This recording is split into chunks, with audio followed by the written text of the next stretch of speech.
Hey friends, I'm Rachna and I'm back with a new lesson. Today's lesson is the most common confusing word pairs part 2. I'm sure you watched the previous lesson and thank you for your lovely, wonderful comments. I really liked it. So today I have a few more word pairs and I'll be back in a minute to explain you.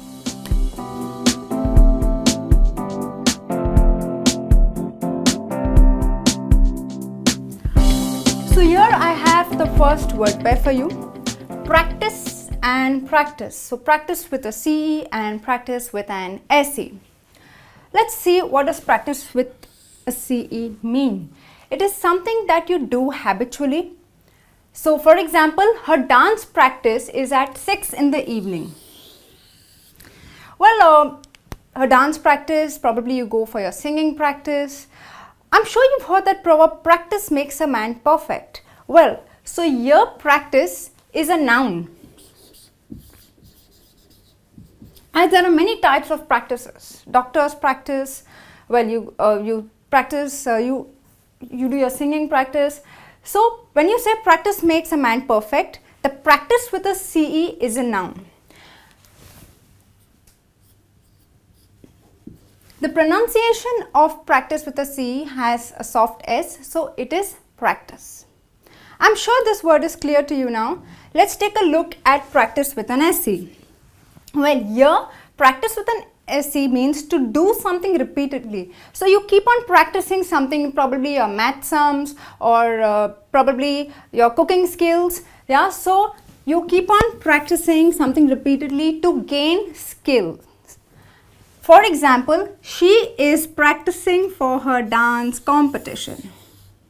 So here she is actually doing the action of practicing for her dance competition. That means she is dancing. She is practicing her dance. So here practice is a verb because it shows the actual action of doing something, and all verbs have three forms. So you have practice in the present, practiced in the past, and practiced in the past participle. Well, the pronunciation of this is same as the one with the CE. It's a soft S. So it's practice and practice. So friends, remember, practice with a CE is a noun and practice with an SE is a verb. But well, many times I have read on blogs and newspapers, nowadays people use this as a verb too. This is because of the word war between the UK and the US. So I'm sure this word pair is clear to you. Practice with a C is a noun, but it is also used as a verb nowadays, and practice with an SE is a verb.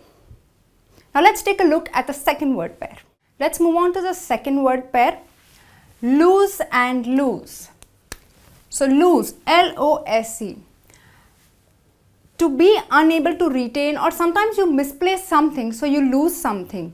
Let's take a look at the example. Don't lose these documents. That means don't misplace them. Now here lose is a verb because it shows the action of misplacing something or not being able to retain something. And every verb has three forms. So this is the present, lose, lost in the past, and lost the past participle. This is one of the most confusing word pairs because generally people don't know how to use lose with OSC and OOSE. So here lose is a verb and takes the OO sound like lose. In this, the second word with the OOSE is something that doesn't fit right, something that's very loose, or something, for example, your shirt is very loose, you don't buy your size, you buy a bigger size, so it's very loose. It is not fitting correctly. For example, I wear loose cotton clothes in the summer. That means I'm not wearing my size, I'm wearing a bigger size, so it's very loose. Or say for example, the leg of the chair is loose. That means it's not rigid, it's not tight, it's not perfectly fitting. So it is loose. Here loose is an adjective because it describes something of not fitting in the proper manner. The pronunciation is same as this with an OO sound. Many people often make mistakes while writing. Instead of saying don't worry, you won't lose the match, they actually write this lose, which is not correct. So I hope the second word pair lose and lose is clear now.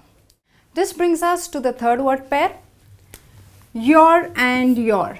Now what is your? This is you apostrophe re. Basically the pronoun you plus the verb are makes it a contraction, your.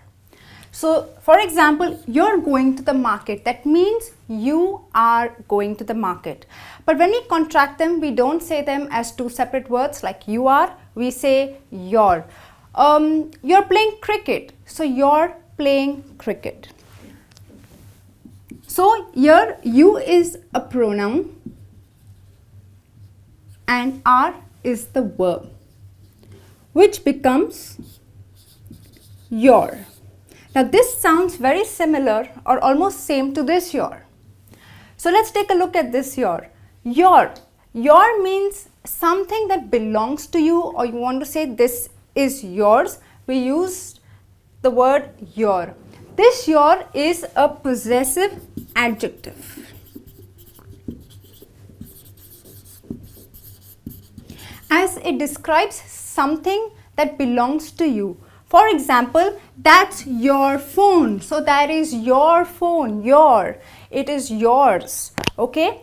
So friends, this pair is very confusing because they both sound similar. So we often write this your. For example, you're coming with me. So it is not this your, it is this your. But when you say that is your book or this is your pen, this is your, that is a possessive adjective.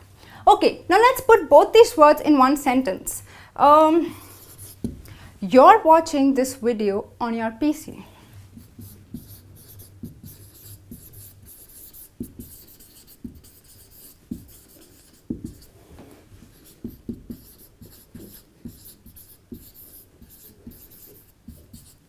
So you are the pronoun and the verb. You are watching this video on your PC. The PC belongs to you, so your PC. I'm sure this word pair is clear now and you've understood the difference between your, that is you apostrophe re said as one word your, and the second word that's a possessive adjective, your. Now we'll move on to the fourth word pair. Let's move on to the fourth word pair, week and week. So there is W-E-E-K and W-E-A-K. The first week with the double E is a period of 7 days. So a new week begins on Sunday and ends on Saturday. That makes it 7 days. So for example, I go to the church every week. That means once a week or once in 7 days I go to the church. Or you have a magazine and that comes out every week. So once a week, once in 7 days. So friends, week with the double E is once in 7 days and it takes the sound of a double E. This week is a noun. Now let's take a look at W-E-A-K, week. Well, you work too hard, you're tired, you're not feeling well, so you feel very weak. Okay. For example, antibiotics make you feel weak. So you're lower on energy, on power or stamina. So you feel weak. This week has the same pronunciation as this week with a double E. But this week is an adjective as it describes you of being low on energy.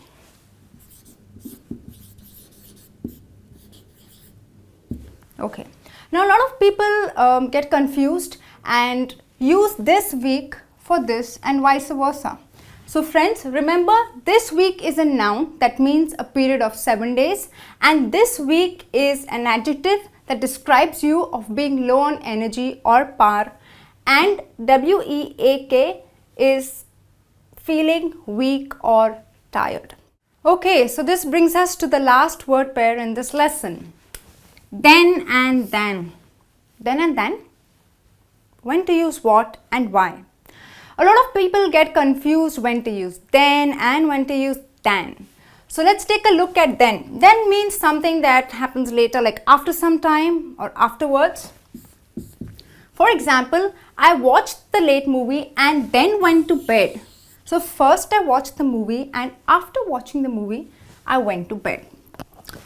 Okay, so here then is an adverb as it shows something relating to time, like afterwards. Let's take a look at another example.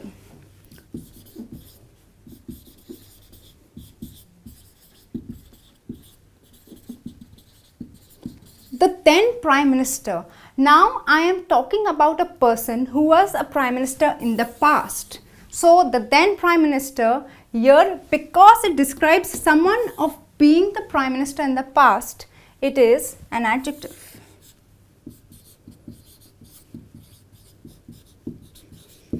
Okay, so after an hour, it's going to be time for me to go home. My friend is getting his car, but I have to wait until then.